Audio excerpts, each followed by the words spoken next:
All right, so I'm here with Alex from Mayfair Games, and we're going to talk about Urbania?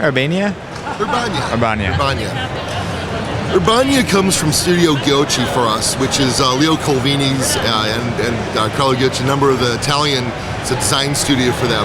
And we always enjoy their games. It's always fun to look at their prototypes because there's sort of a signature style, especially with Leo Colvini's games, of you're going to be doing things that are going to help you. They're also going to help others. You're just hoping it's going to help yourself a little bit more than everybody else.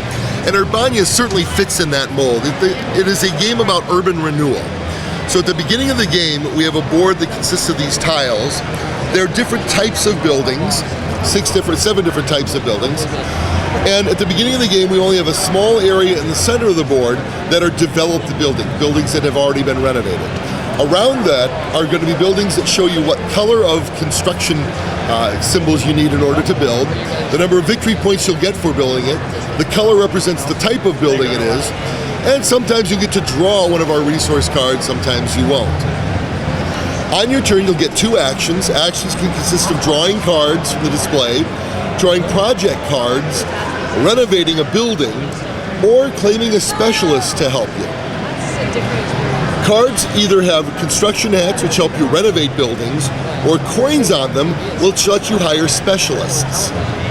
So on your turn, if you wish to renovate a green building, you could play your green hats down, renovate the building by simply flipping it over,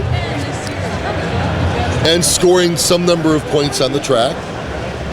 But then any of the coins that you've played stay on the board, and again, as an action, you can use a coin to hire a specialist. And specialists give you points at the end of every turn that you have one, based on the number of buildings of that color that have been renovated.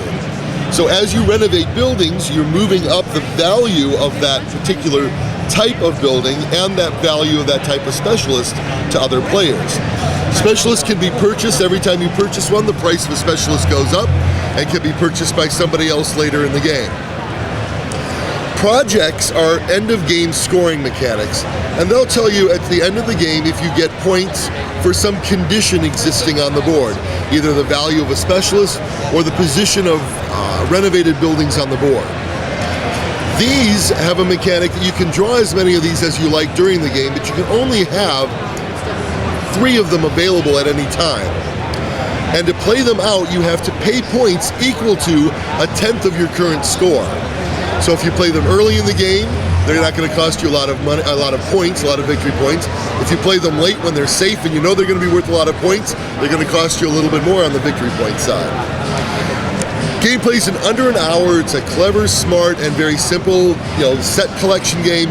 Draw cards, try and get what you need to to renovate your buildings, and then claim specialists, score points, and try and have some project scoring cards at the end of the game that mesh with what you've done throughout the game.